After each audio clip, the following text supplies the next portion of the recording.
Ya, selamat malam Bapak Ibu Saudara sekalian. Malam hari ini kita tiba di renungan malam di Kamis hari ini.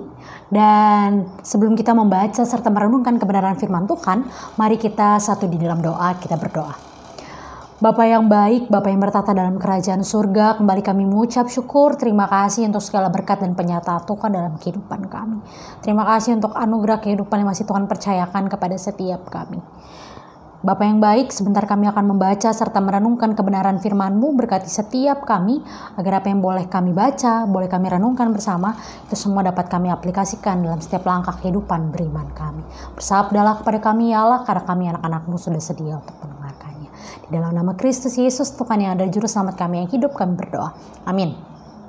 Ya, Bapak Ibu Saudara sekalian, bacaan kita pada malam hari ini diambil dari Injil Tuhan kita Yesus Kristus menurut Markus, pasalnya yang pertama, ayatnya yang ke-40 sampai ayatnya yang ke-45, yang menyatakan, seorang yang sakit kusta datang kepada Yesus dan sambil berlutut di hadapannya, ia memohon bantuannya.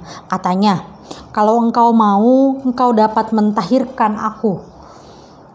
Maka tergeraklah hatinya oleh belas kasihan, lalu ia mengulurkan tangannya, menjamah orang itu dan berkata kepadanya, aku mau, jadilah engkau tahir.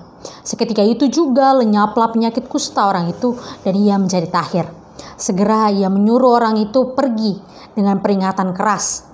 Ingatlah, janganlah kamu memberitahukan apa-apa tentang hal itu kepada siapapun, tetapi pergilah, perlihatkanlah dirimu kepada imam dan persembahkanlah untuk pentahiranmu persembahan yang diperintahkan oleh Musa sebagai bukti bagi mereka. Tetapi orang itu pergi memberitakan peristiwa itu dan menyebarkannya kemana-mana, sehingga Yesus tidak dapat lagi terang-terangan masuk ke dalam kota. Ia tinggal di luar, di tempat-tempat yang sepi, namun orang terus juga datang kepadanya dari segala penjuru. Demikianlah pembacaan Injil Tuhan kita Yesus Kristus. Berbahagialah setiap kita yang tidak hanya membaca firman Tuhan, namun juga melakukannya dalam setiap langkah kehidupan beriman kita. Maranatha. Ya, Ibu Bapak Saudara sekalian, dewasa ini banyak orang yang menderita dan mengalami pergumulan. Tidak hanya mereka yang mengalami sakit, tetapi juga mereka yang terpinggirkan dari komunitas, mengalami diskriminasi baik karena gender, kondisi fisik, kaum disabilitas, dan tidak jarang hal ini menyebabkan kekerasan terhadap kelompok-kelompok tersebut. Dan hari ini menjadi hari terakhir dari kampanye anti kekerasan terhadap perempuan.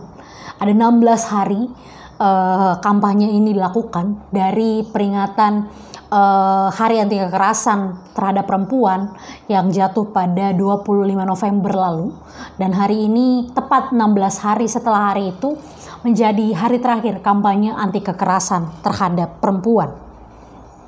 Dan saya sendiri sungguh mendukung kampanye ini dilakukan dan disuarakan, karena saya melihat berbagai fakta dan juga data yang terjadi dan dialami oleh para kaum perempuan yang mengalami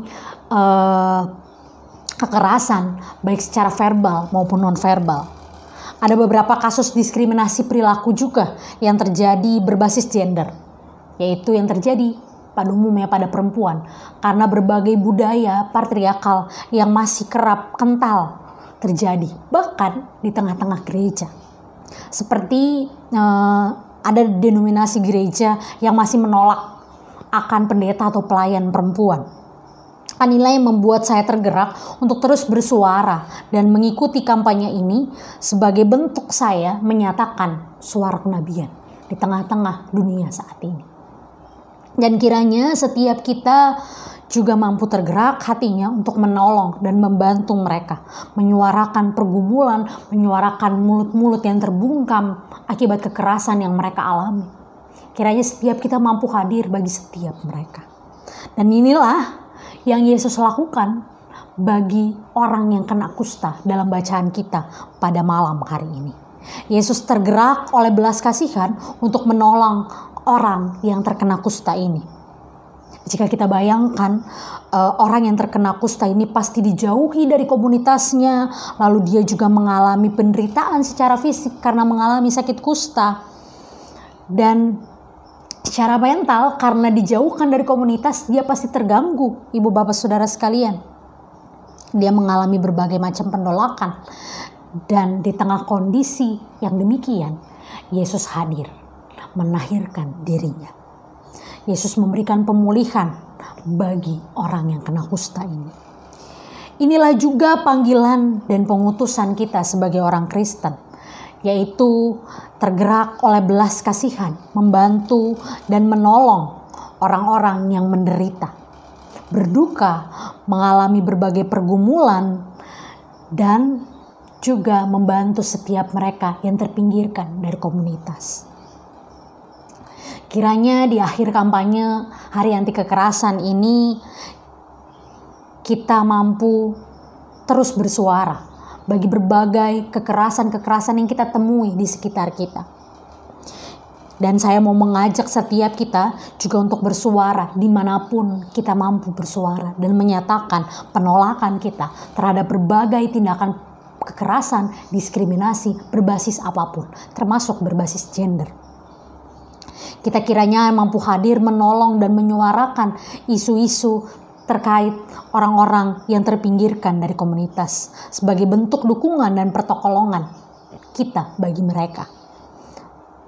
Dan ibu bapak saudara sekalian, kiranya dengan semakin banyak orang yang tergerak hatinya untuk bersuara bagi mereka yang tertindas, maka akan semakin banyak juga kasus yang terungkap, bahkan semakin banyak korban-korban yang mengalami pemulihan. Dan juga mampu bersuara pada akhirnya untuk menyatakan kekerasan yang mereka alami. Tuhan kiranya menggerakkan hati setiap kita untuk mampu bersuara bagi mereka yang terbungkam. Amin. Mari kita satu di dalam doa.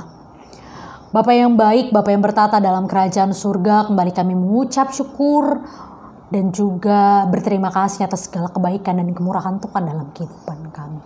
Terima kasih untuk hari ini, hari pemberian-Mu, dan di malam hari ini kami boleh membaca, merenungkan kebenaran firman-Mu yang boleh senantiasa mengajarkan kami untuk menyatakan kehadiran-Mu bagi dunia ini, yaitu untuk menolong mereka yang lemah, menolong mereka yang tertindas, menolong mereka yang termarginalkan dari komunitas, dan menolong mereka yang mengalami kekerasan, baik secara fisik maupun juga non-fisik.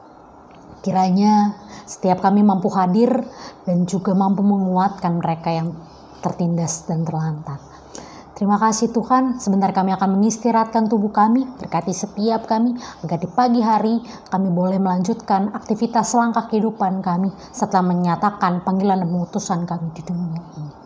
Terima kasih Tuhan, terima kasih Bapa. Inilah doa serta syukur yang kami panjatkan kepadamu. Di dalam nama anak-Mu yang terkasih Tuhan kami Yesus Kristus, kami telah berdoa dan mengucap syukur. Amin.